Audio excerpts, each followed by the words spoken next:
That's her. Thank you. I could do three. Wishful thinking. Thank you. We may not.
be seated.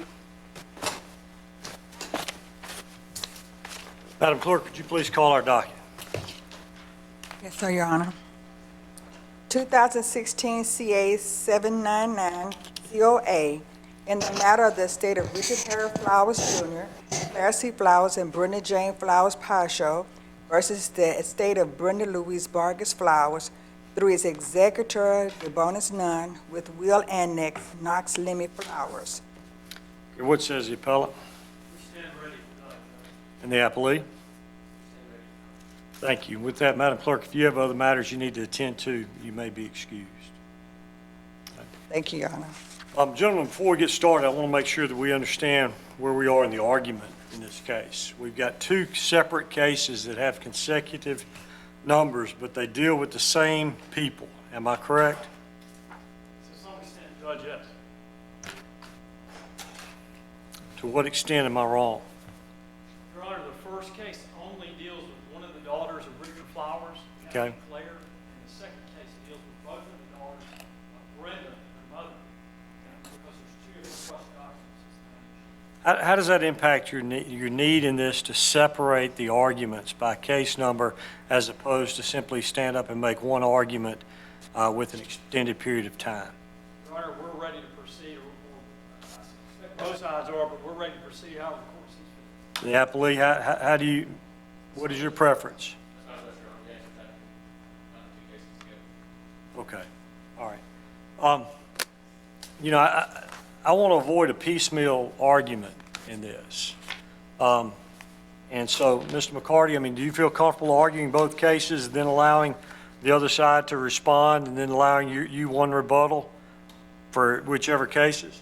We can certainly do that, Your Honor. It may take some tinkering with the time allocation before we set up. I can handle that. Yes, sir. Okay. All right. Then if it's okay with you, what I'd like to do to have one argument in both of these cases, I think you've asked for 17 minutes each time. Singer, can you change these to allow you 34 minutes in your initial argument and allow 40 minutes in the response and then allow you 6 minutes in reply? That's the way I prefer to do it, if you don't mind. Are you okay with that? Okay, Ms. Ingram, are you okay with that? Yes.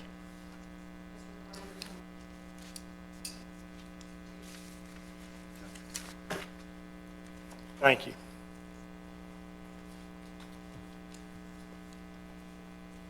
All right. With that, Mr. McCarty, you're on deck. You may begin when you're ready. Thank you, Presiding Judge. And may it please the court. My name is David Neal McCarty of Jackson, Mississippi, and I represent the daughters of Richard and Brenda Flowers, both Claire and Jane Paixao. Now, there are three reasons why the ruling by the trial court in the first matter here regarding the will of Mr. Flowers should be reversed. And there's a core reason, too, the rulings regarding the will of Ms. Flowers should be reversed as well. First, Richard's will set out exactly who he wanted to be executor, even though the plain and unambiguous language of his will stated that he wanted in order his wife, his mother-in-law, and then a trustee from the bank to handle his affairs. There was a dramatic departure when his son Knox was selected as the executor. Counsel, if I may, his wife Brenda was named as the first choice for executor in his will, was she not? Yes, Your Honor. And then she actually was appointed executor and passed away.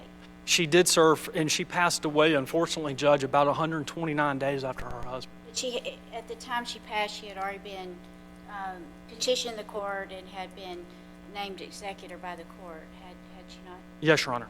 So isn't there a statute in place that authorizes the chancellor to appoint an executor de bonis non in the event the executor dies?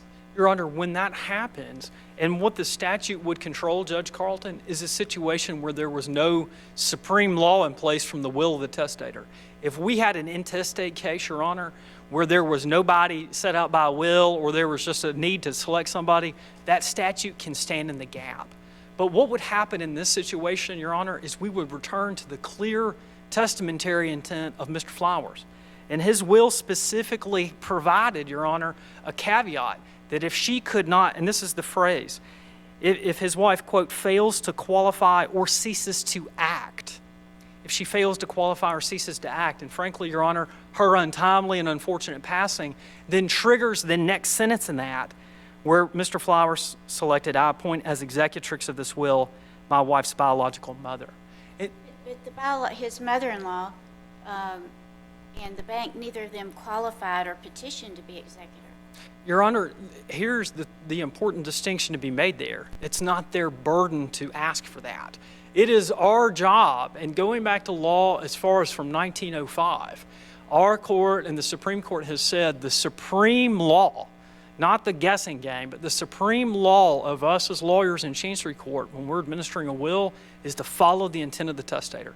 Now, if it's ambiguous, perhaps, Judge Carlton, we might need to ask the court for guidance or find a third party that could be appointed. But in this unique case, Mr. Flowers made express testamentary declarations of how he wanted his will administered. And that's where the abuse of discretion comes into play, Your Honor. Because a trial court does have, as Your Honor noted, under statutory authority, and this court, the Mississippi Supreme Court's ruling, does have discretion in appointing a person to administer a will. But that's only discretion, Judge. And if you depart from the plain language of a testator's intent, then that would be reversible error. And for a second reason, there should be a reversal as regards to Mr. Flowers' will, and that's because even if the court allows his son to stay on as the executor, even though he wasn't named in the will, there was uncontested proof that he violated his fiduciary duty to administer the estate. Now, that's in two ways that we can describe just from the cold face of this record. And the first is that we know that one of the chief duties of a fiduciary is to pay legacies. The Supreme Court has said again and again, you have quadruple duties as an executor or administrator. You stand in a holy relationship between a party weaker than you. And that's exactly the relationship here that the executor stood with the 50% beneficiary, Ms. Flowers. But counsel, under our statute, we have a priority of claims particularly pertaining to insolvent estates. And you have to pay in accordance with those priority of claims, last illness, funeral expenses, creditors, before any distribution or inheritance is had under a will, do you not?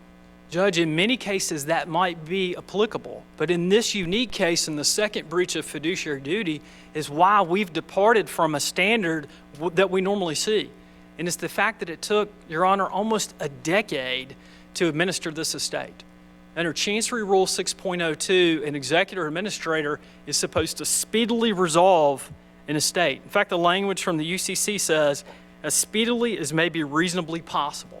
Instead, this trust, or rather the estate here, sat stagnant for nearly 10 years. In 2008, it sat there ice cold, and they brought in $68,000 from the sale of Mr. Flowers' house. Then it increased again from the sale of his office building in Greenwood. But from Was that on East Monroe Street? Yes, Your Honor, the downtown building. It brought in about $17,000 to the estate. But then, and Judge, this is what's so troubling, is that it just sat ice cold for 4 years. From 2010 to 2014, even though it had $86,000 in it, even though Richard had an express command in his will that I want you to pay my legacies 50% apiece. It just sat there. And then 8 days after Ms. Flowers, after Clear petitions the court, continuing to object to what's going on, continuing to express frustration. It's only 8 days after, and nearly a decade after the estate was opened, that we saw action from the executor to file an accounting and try to close the estate. If we could go back to this accounting and the sale of those two pieces of property, one in May of '08 and I believe one in '09 on East Monroe and one on West Church Street in Greenwood. It looks, and correct me if I'm wrong, my understanding is the estate bank account, it looks like the only proceeds that, monies that were deposited in there were from the sale of those two pieces of real property? I agree, Your Honor. And then there's a smaller, in 2015, what looks like an investment account, and then brought in another $4,000, Judge Carlton. Okay. And so the expenses that were identified in the final judgment by the chancellor, because they were itemized in the final judgment, the chancellor found that there were no assets left in the estate to, to be able to give any distributions or inheritance under the will, that the expenses of the estate and paying the attorney's fees from the conservatorship, ate up all the monies. Your Honor, that is true, but one of the problems with that final claim, which essentially then poured over the $90,000, Judge Carlton, that remained in Richard's estate to his wife Brenda's estate. And the troubling argument, the troubling issue that we have with that in our core argument there, Judge, is our third assertion of error, which is that some of those alleged bills, first of all, were not asserted via charging lien, as Your Honor noted, which is normally the route to pay priority, were not asserted by charging lien, and in the event of the $25,000 request for attorney's fees was wholly unsupported by the record. And so we have an issue where the attorneys come forward and say, we want $25,000, and then Ms. Flowers, acting pro se, questioned them under oath and said, well, what did you do to earn this? This is in volume 11 of our record. What did you do to earn this? Did you have a bill? And the quote from the record, Judge Carlton, is, there was no bill presented by me. When pressed to say, well, what did you do to earn $25,000? What work did you do? The answer was clear, I don't know. And ultimately, the attorney stated in front of the trial court, I don't know what you want, but you want things that don't exist. And the concern there, Judge, and why reversal and remand is so important in this case, is because Chancery Rules 6.11 and 6.12 tell us, if you want to get money from an estate, you have to bring to your trial court, you have to bring to your executor an itemized bill for services, and you got to bring your timesheets. And you got to be able to prove a reasonable fee. Well, correct me if I'm wrong, because, this was a very lengthy record. It was my understanding that the $25,000 attorney fee was from the conservatorship and services rendered for that portion of their legal problems, and that Brenda had paid that with her funds before she passed away. Judge, while that's the assertion of the executor on appeal, the record does not support that. And again, if we turn to that sequence of testimony, it's at page 381 of our record. And Judge, I agree with you. I don't like saying volume 11 out loud. When we start talking about records that reach 11 and 20 volumes, it's a complex record. But when we're in that sequence of testimony, Judge, there was various statements under oath that the bill was either an arbitrary number arrived at in discussions with Brenda when she was the conservator, or that it could have been for other legal work for the family done before Mr. Flowers had even passed away in 2006. And that is, again, Your Honor, why this was an abuse of discretion to approve it, because we actually don't know what it's for, and when questioned under oath, no one could say what it was. And so we have the guiding star in our jurisprudence. The guiding star is Richard's will, and it says, pay my legacies 50%. And instead, at the last minute, literally 10 years almost into the end of this case, someone shows up and says, well, I'd like $25,000. And it's not, Your Honor, that the legacies here got a small sum.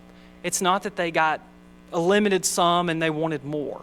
It is that literally she received nothing under her father's will, and we know that for years there were tens of thousands of dollars sitting ice cold in a bank account. I'm confused. You said there was a period of time for this sum of $25,000. I thought that the legal fees were paid in 2006.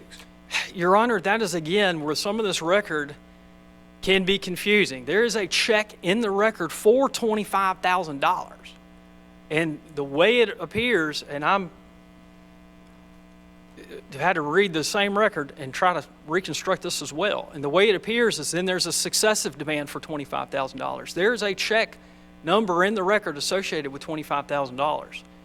Now, there is some discussion in the record that that was paid to the team of attorneys, not necessarily for legal fees, but in order to prepare the houses and the office for sale, through doing some construction work and through administering and getting some people in there to clean it up. But this is, again, Judge Griffiths, why this is so problematic that we closed this estate over the objection of a 50% beneficiary while the trial court was ruling upon demand of an executor who was not listed in the will. And Mr. McCarty, at what point in the, and I haven't looked back at the entire record, but at what point did Ms. Flowers object or challenge Mr. Knox's appointment as the executive? There were repeated times, presiding judge, and one of the core things was she had challenged it early on, and then there was another challenge in 2008. But one of the ways that we phrased it, Your Honor, and the way that the core of this appeal is phrased, is that because they departed so dramatically from Mr. Flowers' will, he could not ever have been appointed. It is literally unlawful then to appoint a person who is a stranger to the will document in that capacity. It can only be achieved, presiding judge, if you delete out 9 lines from Richard Flowers' will and add in a new sentence. The only justification on appeal provided by the executor for why that dramatic departure happened is at page 14 in their response brief, where they said, well, Richard wouldn't have selected his son when he wrote the will because he was only 1. But that proves the point, because as this court has said repeatedly, and our Supreme Court has said literally for 120 years, you look at the will. You don't guess at the will. You don't say, I wish they had written this. You don't say, maybe they should have written this. You look at the will. That's our guiding star. And the guiding star in this case was not followed. Now, there's precedent, too, for cases just this extreme before the Mississippi Supreme Court and the Court of Appeals. In the Estate of Carter case, which we cited in our brief, the Supreme Court addressed, frankly, a similar situation in 2005. And that's where an executrix had basically done what she wanted to do with an estate and refused to pay a legacy. And in the will from Ms. Carter, she had set out, I want $5,500 in a savings bond to go to the Baptist Foundation, the Mississippi Baptist Foundation. And even 3 years after the estate was closed, the Baptist Foundation showed up and said, we never got our check, and petitioned to open the estate again and petition for an accounting. And the trial court allowed it, ruling, as the Supreme Court approved again in 2005, that one of your chief duties as a fiduciary to that estate is that you have a fiduciary relationship with your legacies. And your job then is to honor them, respect them, and take care of it, or explain what happened. And it was that failure to explain in the Estate of Carter case that triggered the administratrix removal from that office, and ultimately the trial court appointed the Tippah County Chancery Clerk to run it, because they didn't have, like Mr. Flowers in this case, they didn't have listed alternates. Unlike this case, where we know who Richard wanted because he told us who he wanted. Counsel, if I think it was a mother-in-law, refused to act, then it would go on to the bank. There was not much money there. If the bank refused to act, then what would the court have done? Judge, there could have been, and it was if the mother-in-law failed to qualify or ceased to act, it rolled then to the First Greenwood Bank, a branch of Grenada Bank. I think then, Judge Greenlee, we would face the situation that Judge Carlton brought up, where we would have the statutory gap filler come in, and we would have to have a trial judge select us an impartial person to administer it. But that's not our situation. And one of the important things here, Your Honor, is we had testimony. And I want to emphasize that Ms. Flowers did this her own self pro se, elicited this testimony at a hearing before the court, and questioned the executor and said, did you contact Ms. Baker? And he said, no. She said, why did you not? He said, well, I don't believe she would have wanted to serve. I don't feel like she would have been able to serve. And again, that's not what Richard said. Now, if she affirmatively had disclaimed it, Judge Greenlee, if she had affirmatively said, I don't want to do this, then we would have rolled to our bank. And that's the path that Richard selected in 1983. That's the path. By her inaction, did she not fail to qualify? She obviously knew that Richard was deceased. Your Honor, she did. And even if there was a burden then on the person who was supposed to be the executor, Your Honor, we have evidence in this record that perhaps she didn't know, because the questioning of the executor was, did you contact grandmother? Did you contact Ms. Baker? No. And so, Your Honor, for instance, if I had a family member right now pass away, I don't necessarily know that I'm listed as executor in their will. Somebody has to reach out to me and tell me, I need you to do this. And then I might say, I can't serve, I'm in Jackson, I can't come to Alabama. But we know that didn't happen here because of the affirmative testimony from the executor. And even then, Judge, again, Richard provided decades ago for this fail-safe. If she couldn't serve, and I think he could have assumed rationally that perhaps his mother-in-law would predecease him. And unfortunately, that didn't happen. She continued to live longer than both her son-in-law and her daughter, but he had that stopgap, Judge, and it went down to the bank. He had that third party in place. But those are the reasons why reversal and remand are so warranted in this case, because of the fact that the son who was a stranger to the executor clause was placed in that role, because the fiduciary duty on the face of the incredible delay in this case was violated, and because a legacy to her father's estate of 50% received nothing, even after decades of inaction, and even in the light of her father's express testator intent. This warrants reversal. Now, there's a similar issue when we've been talking about standing. There's a similar issue then regarding the estate of Brenda Flowers. That's Ms. Flowers in the 800 case, presiding judge. And in that case, both Claire, who is the daughter who is contesting her father's will in the 799 case, both Claire and Jane have expressed standing under their mother's will to ask for an accounting. Now, what happened in that trial court issue is really, compared to the complexity of Mr. Flowers' case, is very simple, relatively speaking. And that's that the daughters asked for an accounting of their mother's estate, and they were denied it. It's like a light switch. And it's a threshold issue before this court whether they had standing to ask for an accounting. And thankfully, just 5 years ago, the Mississippi Supreme Court resolved the exact question before this court in a case called Estate of Baumgartner. And in that case, the Supreme Court declared, even if you're just a beneficiary who has a vested remainder, even if you're a beneficiary who just has a contingent remainder, even if your remainder interest in a will or a trust may never happen, the Supreme Court in Baumgartner said, you've got standing to ask for an accounting. And that's exactly what Claire and Jane are under their mother's will. They can only take under her will. They don't have what the Supreme Court would call a present possessory interest. They don't have an automatic right in their mother's will. They only have it when certain conditions are met. The trial court focused on that and said, well, those conditions aren't met yet, so you don't have standing. But that's literally the stance rejected by the Supreme Court in 2012, where the same argument was made by an executor and said, well, they only have this daughter to her mother's life estate and some land only has a contingent interest. And that contingent interest, that's not enough. Presiding Justice Carlson, writing for the majority in Baumgartner, said that's absolutely wrong. And I can trace back to 1959 and tell you in Hayes versus Carson, we've long said that if you are named in the trust, if you're named in the will, that gives you enough standing to ask for an accounting. And here's the reason why. It's not like you're asking for a lot. First of all, under the clear terms of her will, Ms. Brenda set out, I want people who are trust beneficiaries or income beneficiaries in my will, they should get an accounting every year. There's an express clause in her will that says that.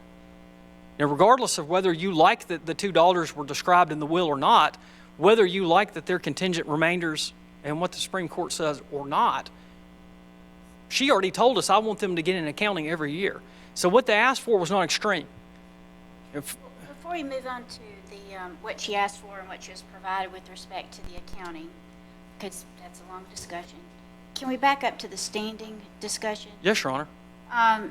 Under the Baumgartner case, where they talk about any income not distributed to his wife shall be added to the corpus of the trust, and upon the wife's death, the corpus of the trust to be distributed as follows: the home place, the couple's home, and approximately 600 acres around it to the couple's son and daughter equally, and the balance of the corpus to be to 5 named charities.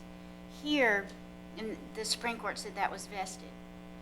Here, we've got, in Brenda's will, she has set up this trust for her adopted son until what is age? Well, and the trigger in this, 30.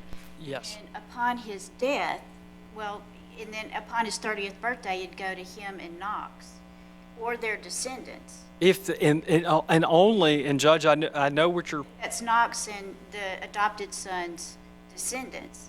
And then upon the trust termination, as long as there's no living beneficiaries of the trust, and only then would Claire and Jane inherit. Would that not be those conditions of not having any descendants of beneficiaries of the trust of Knox and the adopted son?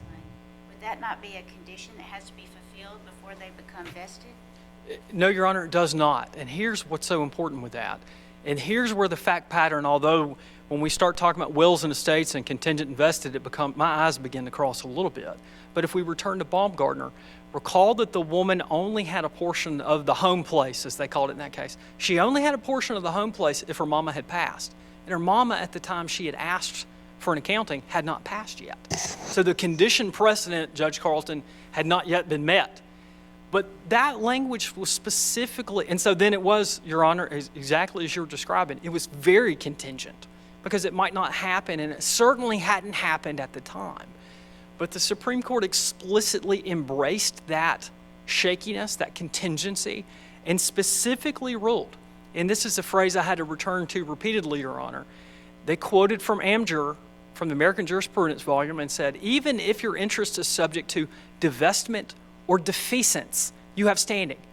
And I had to return to Black's Law Dictionary to say, what does defeasance actually mean in the context of this? Because the whole case may turn on it. Defeasance is defined in our law and in Black's means even if your interest could be rendered null and void, you still have standing. You still have standing. And so then twice in Baumgartner, Your Honor, writing for the majority, presiding Justice Carlson said, even though the interest in this case was contingent, even though it was contingent on mama passing and certain other conditions attaching, even though it was contingent, we reject that that's a basis for denying standing. Because standing in Mississippi, Judge Carlton, is considered very liberally, and it's looked at the time you commence the litigation. And so looking at it in terms of that, looking at it in terms of Baumgartner, and following that case as we must, then we achieve the same result. Do they have a present interest in this property, Your Honor? No, they don't. They do not. It's only if those elaborate preconditions are met. But that's enough for standing. It may not be enough down the line, Your Honor, and it certainly may not end up that they recover anything. But what they asked for was not extreme. And that's for three reasons. The first of which we discussed was that Brenda actually said, give the trust beneficiaries and the income beneficiaries, give them an accounting every year. Our legislature has also told us, as lawyers or executors or whoever's a fiduciary, you shall give an annual accounting. In fact, there's even a trigger in the legislature's law that says it could be, I like this word, or oftener if required by the trial court, or oftener, because there might be situations where a trial court is on a trigger and says, we need to have regular accounting here every month if there's a minor or some other extraordinary You're talking about circumstance. trust. Yes, Your Honor. Trust was never funded, so It was not, Judge, but that was only, recall, and this is the trickiness of standing that I have to continue to just sort of write out on a whiteboard at the office. Standing attaches not later in the lawsuit, Your Honor, or only when the conditions are met, but at the beginning of the lawsuit, at the beginning of the legal dispute. And so using that rule from Burley versus Douglas that Baumgartner re-embraced and this court has repeatedly established, if we look at the beginning of the suit, they had standing. That's also why, even though the executor has strained to argue that Claire might have somehow waived her standing, that's why she can't waive it. It's because it's a legal issue, it's a jurisdictional question that anyone can raise, even for the first time on appeal, and the court often raises sua sponte, whether you have standing, especially nowadays. We see it more often. And so it can't be waived because it's something that either is there or not, legally speaking, and it's a legal question that must be determined. And furthermore, even if somehow Claire did waive it, which we contend she did not, but even if she did waive it, Judge Carlton, her sister did not join in any agreements or join in any agreed orders that were entered in some sort of interlocutory fashion in the long life of this case. But Baumgartner is what controls. Our job as attorneys often, when we go to trial court, we've got cases we know are good for us and cases that are bad for us. And often our job is to go to the judge and say, this case is bad, Your Honor, but here's why I'm different. This case might not be the best case in the world for my client, Judge Greenlee, but I got a reason why it doesn't apply.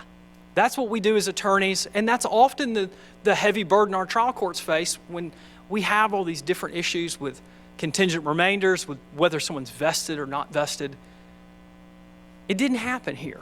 There's a curious omission in our record. Even though Claire brought the Baumgartner case and argued it herself pro se, There's no address of it. There's no distinguishing of how this case doesn't establish standing when literally some of the language, you just change the nouns and we have the same case. Does it matter that in her will, Brenda waived accounting? Your Honor, she did waive it generally. And I've wandered around a bit in my time, Your Honor, but there was that express declaration that she did want people who were income beneficiaries or trust beneficiaries, they were supposed to get a yearly accounting. So there's a curious ambiguity there where she does say, I would like to waive it, though. And that happens sometimes when we put wills together over years. I've probably done similar things. For Your Honor, that again, we go back to Baumgartner, where much of this ground was tread a few years ago by the Supreme Court, where the court said, even if a testator expresses they want to waive it, we can frankly proceed to an accounting if there's evidence of misadministration or malfeasance.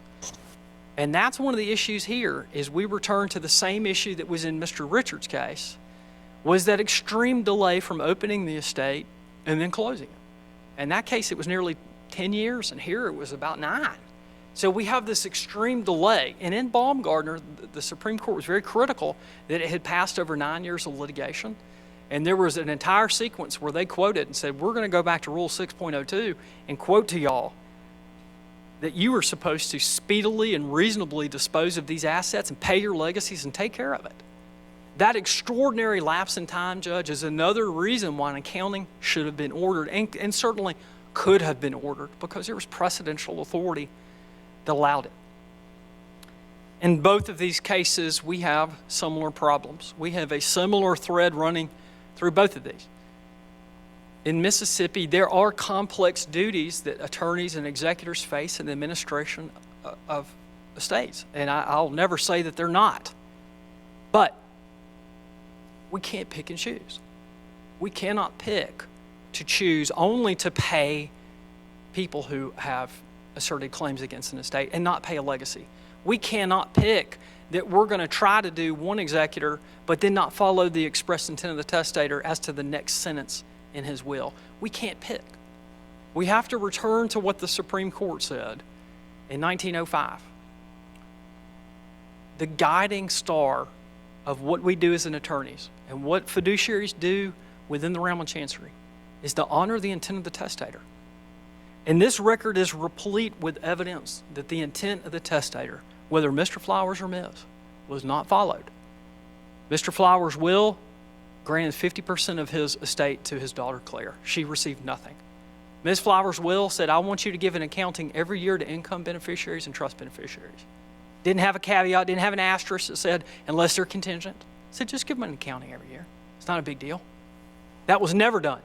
So while we actually know what happened in Richard's estate, or we believe we happened, because again, our argument is that certain fees and fines or allegations that somebody should be paid $25,000 weren't supported by the evidence, we don't know what happened with Ms. Flowers, because the $90,000 plus from Richard's estate were poured as if in a vase of water into his wife's estate.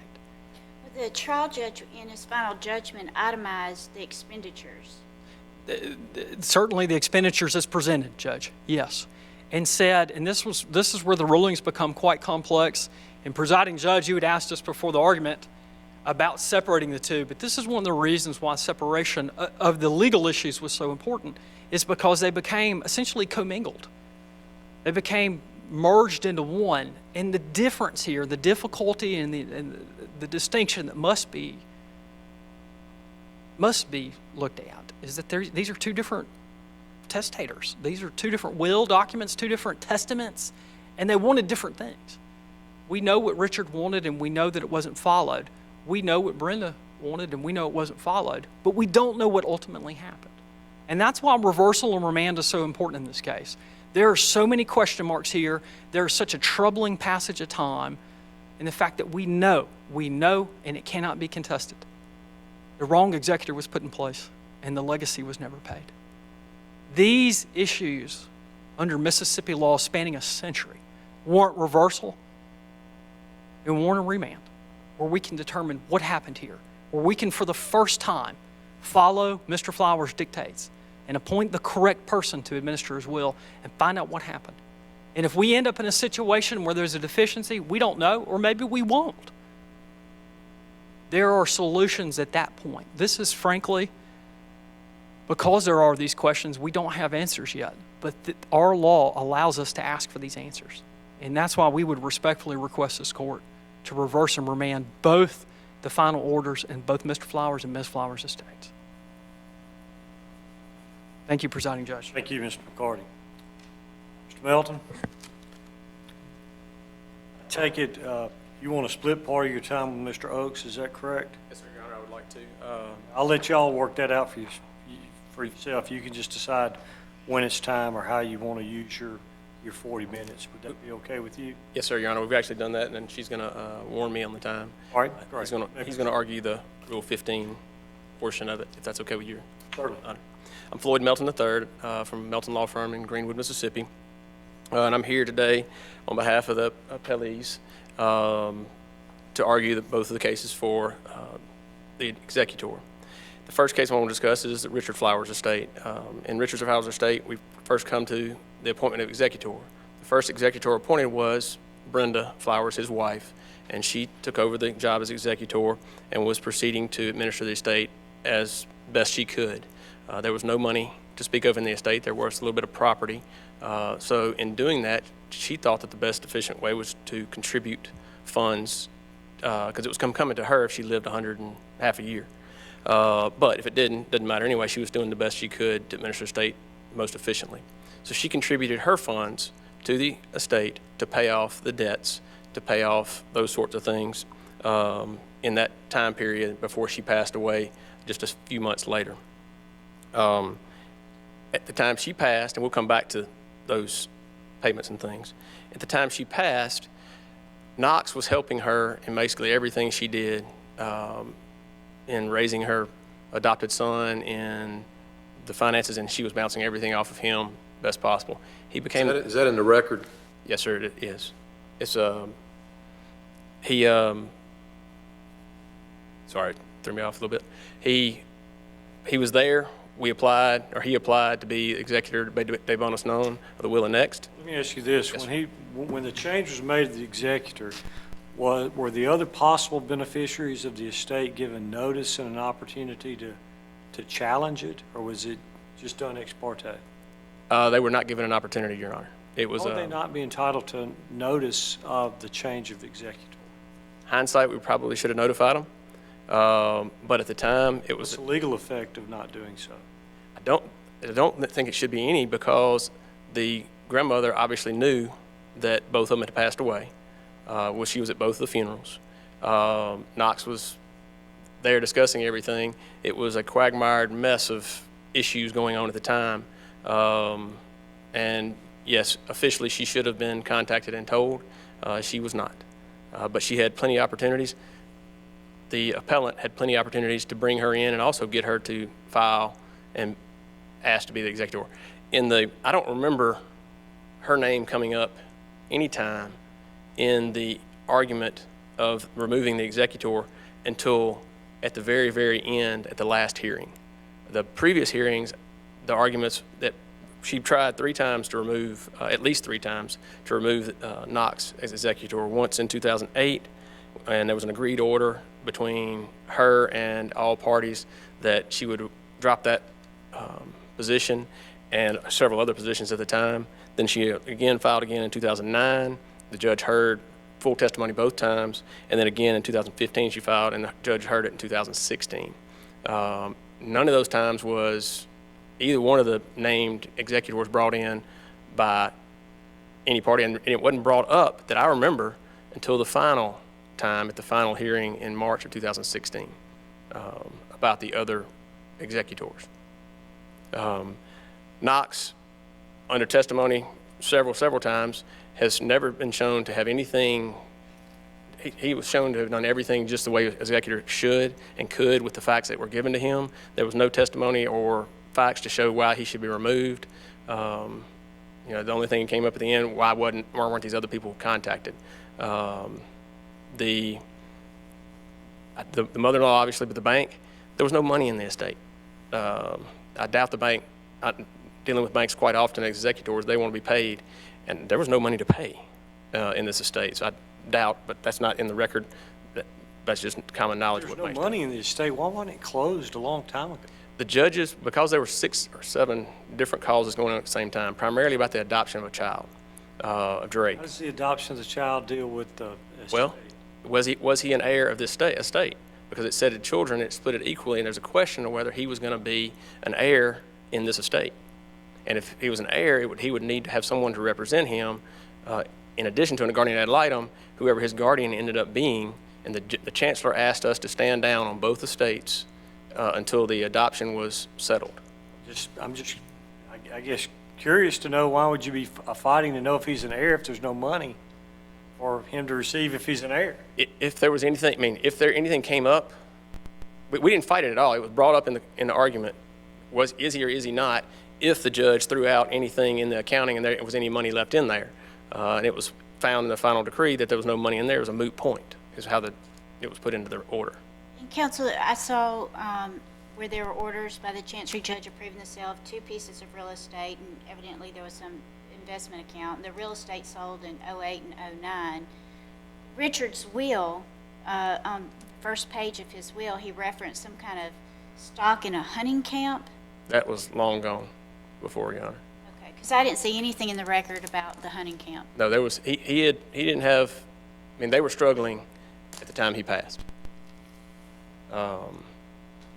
And there was nothing, what you see in that accounting is every penny accounted for to the penny throughout. So the only monies that deposited into the estate account were from the sale of the 2 pieces of real property and that investment account, and that was it? About $90,000. I believe that's correct, Your Honor. There was some interest, I know that, on the checking account, but the major monies, I believe you're correct. There was no big issues that were deposited in there. Mr. Melton, is it in the record anywhere? Yes, sir, it'd be in the record. Well, I'm asking another question. I'm sorry. In the record anywhere where we can determine, looking back, as to when he died, what was in his estate? Yes, sir. Where is that? It should be in the accounting. I mean, that accounting wasn't filed till 16, though, was it? When No, was the accounting filed? It was filed in 16, Your Honor. Okay, so, and he died when? He died 2006. Okay, so there's basically there's representations what was there then, but at the time that he died, there's nothing that really fixes what was in the estate. We have all the bank records. But they aren't in the record. No, there's no way to put bank, I mean, unless you attach all the bank records to the report. And the judge never asked for it either. And this accounting's backed up by every bank record and closing agreement and all sorts of things like that. Mr. McCarty confused me a little bit. Was there one check for $25,000 for attorney fees or 2 checks? There was one check, and there was one check written by the conservator at the time, who was now in the executrix, and she wrote it to the estate, but out of her funds. She's the one that had the funds that ended up paying that amount. But it was an advance to the estate, just like everything else, the bills she paid. She paid 2 notes to 2 different banks. Why would she pay it to the estate? It was going to be hers. And she was cutting the interest on the loans. She was stopping all the fees. She was cleaning up a mess that they had, is what she was doing. Why wouldn't she just pay it directly? Because it was the fees for the conservatorship, not her fees. Did she make the checks payable to the estate? Or did she make the checks payable to someone for the estate? She made the checks payable to someone for the estate. It was payable to Floyd Melton Jr. for the conservatorship work. Everything before the time she wrote the check. And that was very clear, and the judge has heard testimony. No, there was no itemized hourly bill, because if it was, it would have been much higher. She knew how much work had been done going up to that, and she was satisfied with it. The judges have heard testimony about what happened both in 2008 and in 2016 about the issues that went on there, and the judges both found that it was fine. You mentioned earlier that during the proceedings, and it seems like that there's no paucity of proceedings here, that different things that happened. At one time, that one of the daughters, what's her name? Claire, dropped the claim that Knox should not be the administrator / executor. Is that correct? That's correct. That was in February the 8th, 2008, was an agreed order on numerous issues that were in front of the judge, and we settled all of them at that point in time. But she continued to bring, because she was acting pro se, she continued to bring these same filings forth time and time and time again. And we've had, I think, 7 chancellors through the process of this thing. So different chancellors have heard it at different times. Now, did Brenda Jane ever do the same thing? No, Jane did not come into this cause until at the very, very end, right before the closing of both estates. And where does she live? She lives, best to my knowledge, just north of Miami. The second point the appellant points out is that the executor didn't fulfill his duties. And as we've discussed, as y'all discussed already, that in those duties, it's spelled out in the case of the state of Carter that it's to reduce the possessions to personal assets of the testator, pay the testator's debts, then to pay the legatees, and then to distribute the surplus to the parties entitled thereto. Well, in this estate, we didn't get past the debts. We gathered the assets, or the executor gathered the assets, and then couldn't pay all of the debts.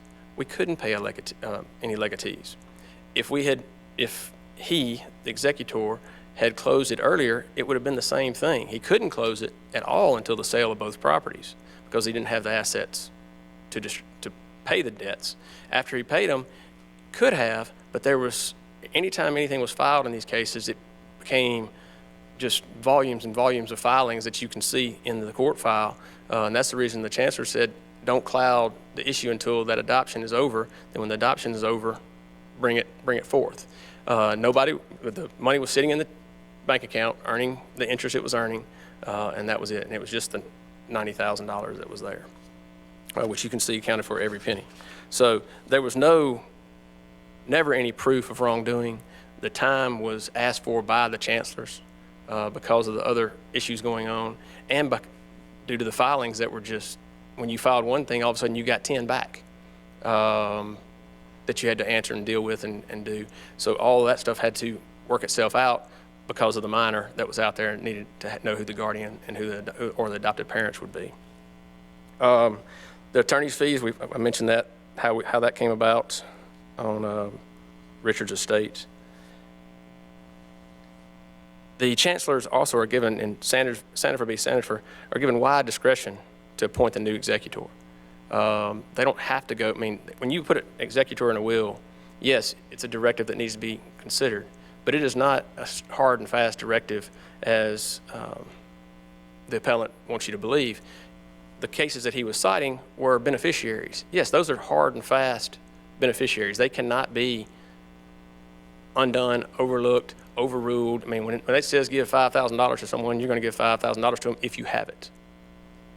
As executor, if there's proof shown that the executor is not an appropriate person, then that person can be removed at any time by the court's action, by someone else filing for it, or the like.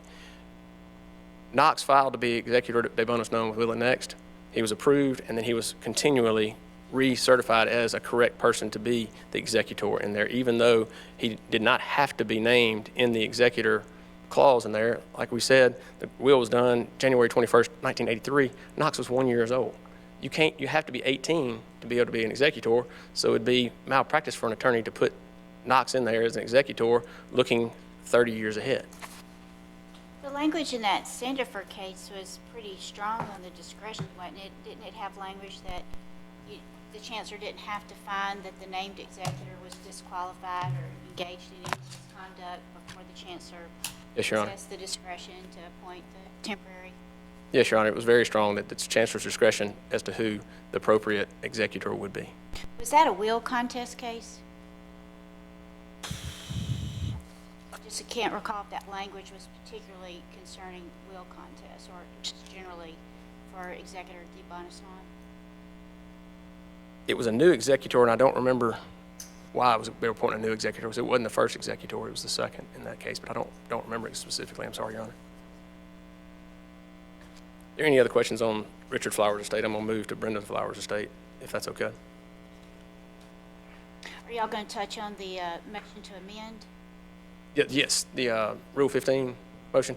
Mr. Oakes is going to have that portion of it. In Brenda Flowers' estate, the appellant refers heavily on Baumgartner. I agree with him. Baumgartner is the case that is on point directly. I totally disagree with him, and my eyes do not glass over when you see future interest. This future interest is not, they're not vested. They are not vested remainders. They're not remaindermen. They're not any of that. They have an executory interest. An executory interest, and I defined in there, from Black's Law Dictionary, is a general term comprising of all future interest in land or personalty other than reversions and remainders. Reversions obviously came from the person that created it. We don't have that situation here. Remainders would be if you had something, then the remainder goes to you, but you're vested. That's what Baumgartner had. Baumgartner was going to receive, they were a vested remainder subject to divestiture. They had a vested, the daughters had a vested remainder in the farmland and the assets for it when the mother died. So they were a vested remainder in that portion. Now, if they predeceased, they were subject to divestiture, but they had a vested remainder that was, they had a right to know what was going on right there. The quantum difference here is here we have an executory interest. They had no vested or contingent, no remainder beneficiary at all. They were executory interest and a springing executory interest. The only way they could inherit is if Drake died before he was 30, leaving no heirs. Knox died before Drake died, or 30, and left no heirs. That's an executory springing interest which has no right to an accounting and has no right or standing to stand in and file suit. This would be no different than a cousin. Would a cousin in an intestacy estate have any difference? Let's say person dies. They have a child. The child's growing and living. Could the cousin come in and argue that they have a right to an accounting in that case? Well, if the child dies and there's no brothers or sisters, and there's a cousin out there, that cousin stands in the same position that our appellants were. I don't think the cousin has a right to an accounting or to stand to file suit in that case. It's exactly the same position as our appellants are standing in this case. You'll also notice in Ms. Flowers, Brenda Flowers' will, that she leaves it to the conservatorships for the two of them. Well, at the time, there was a conservatorship for one of them, but there wasn't. Sisters. To the two sisters. The conservatorship for the two sisters. And I drew the will up. I've never drawn a will up like that.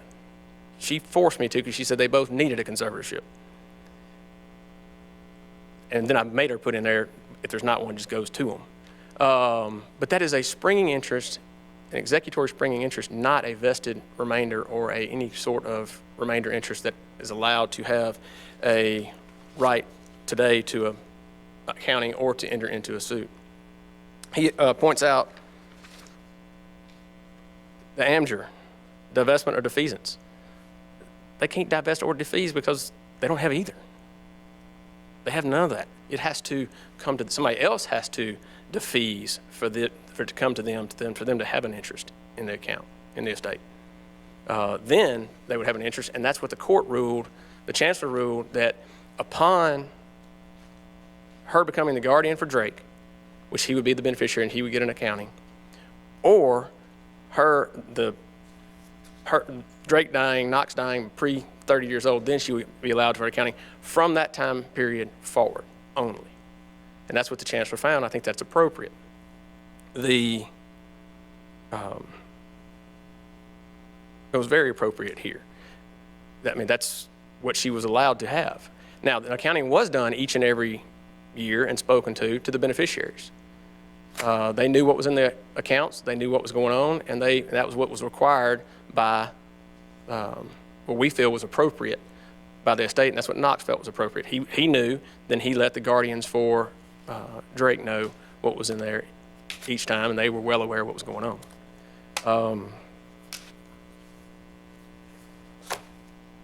There was never any proof of wrongdoing in there either. The judge heard arguments several times on whether it was appropriate or not. Every time the judges ruled that Knox was appropriate, was doing appropriately, and kept moving forward. In 2008, the same agreed order. Claire did agree to all of this, and then further petitioned later and changed her standing there.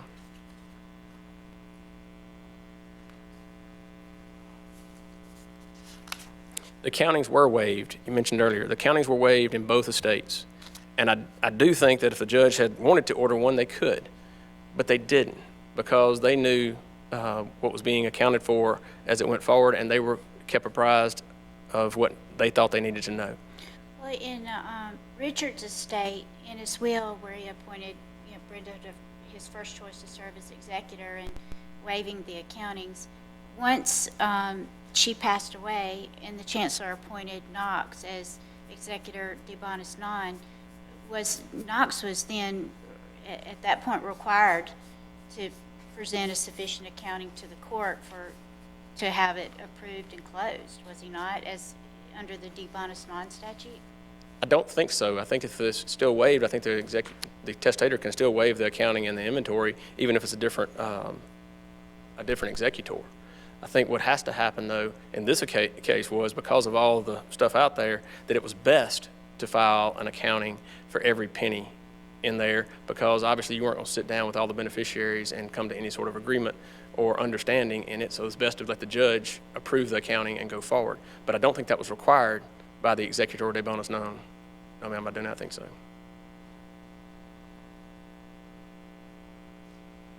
But it looks like an accounting was provided. Oh, it was provided to the penny. At least in Richard's estate. Yes, ma'am. He And there- recited it and identified the expenditures in the final order. Yes, ma'am. Unless there's some I don't know about, but what was in the record in the final order, The final petition included every penny from the time the conservatorship all the way up, from the last conservatorship accounting all the way up to the time of the closing, including the interest in the last month. There was also an accounting presented to the court in camera on Brenda's estate also. I mean, so it was accounted for. The judge saw everything that went on, and the true beneficiaries, the vested beneficiaries, also obtained copies and knew what was in the Brenda's estate. So there's nothing to be hidden from the people that have a right and a need to know.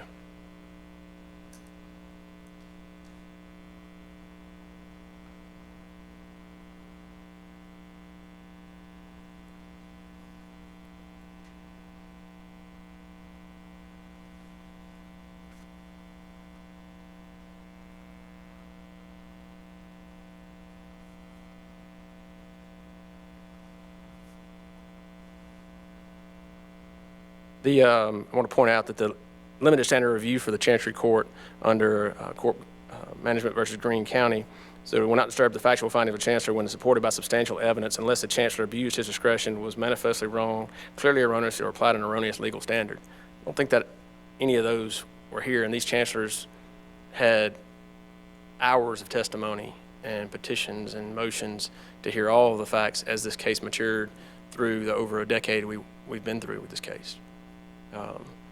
So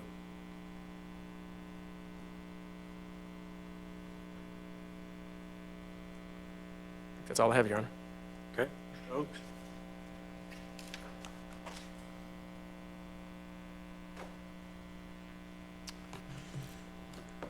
Thank you. May it please the court. My name is Richard Oaks. My part in the hearing today is to address the issue of the Rule 15 motion for leave to amend that the Chancellor denied. I represent Carter and Linda Lang, who are the adoptive parents of Drake Alexander Flowers. The appellant, Claire Flowers, is Drake's birth mother. The connection between Drake in this case is that Drake was originally adopted by his maternal grandparents, who were Dr. Richard Flowers and Brenda Flowers. Upon their deaths, and after several years of litigation, Drake was adopted by the Langs. Carter Lang is Drake's paternal grandfather. I'm also representing myself as I was sued personally by Ms. Flowers as a result of my representation of the Langs. Neither the Langs nor I were involved in the estates of Richard or Brenda Flowers. Please don't ask me any questions about these estates. I can't answer them. But because the motion for leave to amend was filed in the estates as well as in 4 other causes in the Lafleur County Chancery Court, it's not clear what the effect of, if this motion for leave to amend is reversed, what the effect that will have on myself, the Langs, and the other defendants in these other cases. So I'm here to protect my interest, to speak on that the Rule 15 motion, the judge was correct in denying it. Obviously, the ultimate question is whether the Chancellor abused his discretion in denying Ms. Flowers' motion for leave to amend. The gist of the motion to amend was so that she could include stating fraud and negligence per se with the correct specificity. The portion of Rule 15 that's pertinent to our discussion today says that a party may amend a pleading only by leave of court or upon written consent of the adverse party. Leave shall be freely given when justice so requires. Now, whether or not to grant leave to amend is left to the sound discretion of the trial court. There's been no action taken in this case to join you or the Langs as parties in this litigation, has there?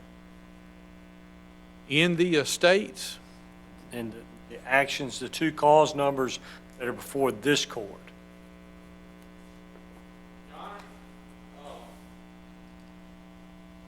in September of 2015, when Ms. Flowers filed this complaint, she didn't get leave of court to bring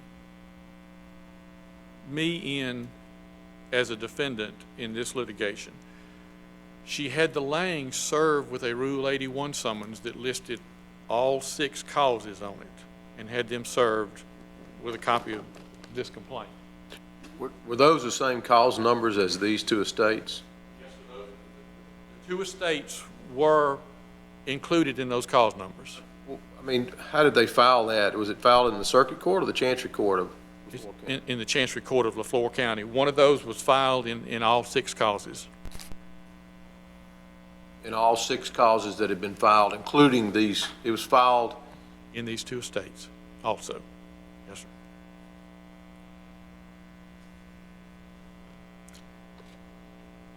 sir. The prior decisions of this court and the Supreme Court are to the effect that a trial judge's decision won't be reversed on appeal unless there was an abuse of discretion. And I'm here today to argue that there was no abuse of discretion by the Chancellor. He was in the best position to determine whether justice required that leave to amend be granted. Consider that the Chancellor reviewed Ms. Flowers' petition for compensatory and punitive damages and her amended petition for compensatory and punitive damages, both of which included claims for fraud and negligence per se. He reviewed the motion for leave to amend itself. He reviewed 10 years' worth of pleadings in 6 different causes. Y'all think y'all got a lot of papers? You haven't seen the amount of papers that's involved in this litigation. He sat through over 3 days of hearings. He listened to multiple witnesses. He listened to Ms. Flowers testify, and he heard legal arguments from at least 4 attorneys as well as from Ms. Flowers. As I stated, Ms. Flowers asked for leave to amend so she could include stating fraud and negligence per se with the correct specificity. That statement gave the Chancellor nothing that would allow him to determine that Ms. Flowers had actual facts that warranted her being allowed to amend her petition. And Counselor, before she filed the motion for leave to amend, the Chancellor had already struck her prior pleadings, I think on your motion, to include y'all as defendants in the estate actions. She had. Y'all were already dismissed, y'all were not parties at that point. That's correct. There had been a motion to strike for failure to state a claim, and also because of not being, she wasn't granted leave of court to bring us in as proper parties. But now I think the Langs may have been, but me personally, There was not leave of court. The Langs had been parties to some of this litigation. I thought I recalled that you and the Melton law firm had been stricken.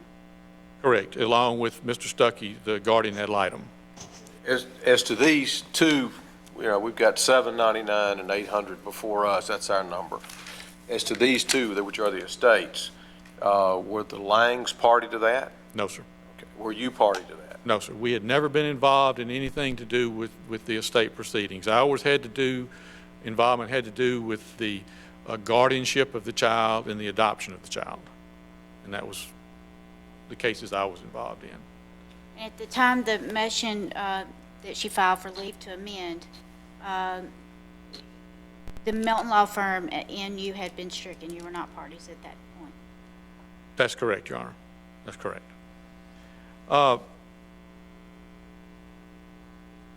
Ms. Flowers' petition amounts to nothing more than her asking the court to let her file a second amended petition, but without telling the chancellor what would be in it that would be different from her first two petitions. And Ms. Flowers argues to this court that the chancellor increased the scope or created a new requirement beyond the scope of Rule 15 when he denied her motion based on the fact that he said she failed to provide him with the substance of how she intended to amend her petition. I think that argument is flawed. It's been the law of this state for many years, both before the adoption of the rules of civil procedure and since then, that the court should be provided with the substance of a proposed amendment. Watts versus Patton in 1888 said the court should have permitted the complainant to amend his bill, but the record does not show in what way he proposed to amend. Not knowing what amendment was desired, we cannot say that the court erred in refusing to permit it to be made. Then in the Price v. Price case in 1983, the court said when a party proposes to amend his pleadings, he should ordinarily make known to the trial court the substance of his proposed amendment. In the absence of such, this court has heretofore held that error could not be predicated thereon. And then in Price cases in 1983, the rules of civil procedure were in effect, read just almost identical to what it reads now when that decision was handed down. And then in 1989, the Parker versus Mississippi Game and Fish, they tried to add a claim for malicious prosecution after claims for false arrest and imprisonment were dismissed on summary judgment. And the Parker court quoted both Watts and Price and held that the record discloses that the Parkers did not disclose the substance of their proposed amendment to the trial judge, and their application was properly refused. The bottom line is that the trial court must be provided with the substance of a proposed amendment in order to determine whether leave to amend should be granted. To conclude, there's no basis for finding that the chancellor abused his discretion when he denied Ms. Flowers' motion for leave to amend that would put an end to this litigation. He did not know the substance of the proposed amendment, therefore he could not determine whether justice required that leave to amend should be granted. On behalf of the Langs, myself, and the other defendants in this case, I respectfully ask this court to find that the chancellor did not abuse his discretion in denying the motion for leave to amend. Thank you, Mr. Oaks. Mr. McCarty?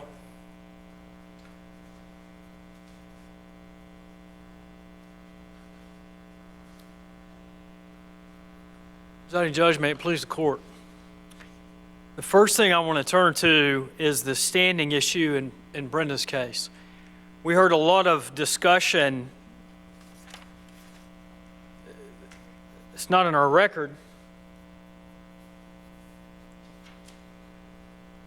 about what type of interest this was. Here's what the trial court ruled. This is in our record excerpts at page 20. That Claire Clements Flowers is not entitled to an accounting unless and until she becomes a vested remainder beneficiary of this estate, and then only from the date of such vesting until delivery of assets to her. So there's two things wrong with that. Even though this was written in 2016, There are two things that departed from a case that was already that time 4 years old and set in stone based on a case from 1954. And here's what. First of all, it got standing wrong. It said that your standing could change at different times in the case. And as far as I can understand and review of the law, that's never been in modern times the rule in Mississippi. Standing is determined at the commencement of a lawsuit. It doesn't change or develop as the trial court ruled. So regardless of what was argued today about what could happen, what it might be, what law book says what, that's not what our trial court ruled. And what this court is reviewing is not what we say, but what the trial court did and whether it comports with Mississippi Supreme Court precedent. And that is wrong. There's a second reason it's wrong, and it's because regardless of how Baumgartner was characterized today, it wasn't examined at all by the trial court. And here's what Baumgartner says. It's not limited language, it's not narrow language. I'm not sure I agree with it. But this is the incredibly broad language used by our Supreme Court.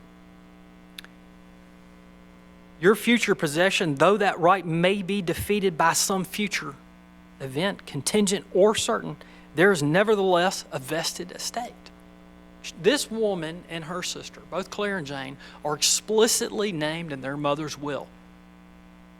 Whether we like that that's what their mother did, and I know they don't like what either of the parents did here because they've done exactly what they wanted to do throughout this litigation, regardless of what the testator said 20 years ago. I know they don't like it. I may not like it, but our trial courts are bound to follow Supreme Court precedent. And the precedent of Baumgartner is that daughters who are named in the exact same distinction in this case have standing to ask for an accounting. I want to return to Richard's estate and why it's so important here that we actually, for the first time, follow his will. It's not a new rule I made up. It's not something I figured up that I'm trying to be a smart aleck and say, well, we should follow the will. That is not a crazy concept in our jurisprudence. And to have the argument be we probably should have done that. Maybe we should have given notice. Maybe we should have followed the intent of the testator. I want to follow that sentence to its logical conclusion. Maybe we should have done what the will told us to do. We're not supposed to guess at our jobs. When the testator tells us what to do, the guiding light is what they told us. We may not like it. We may not want to do it. It may be a pain and it may be a burden.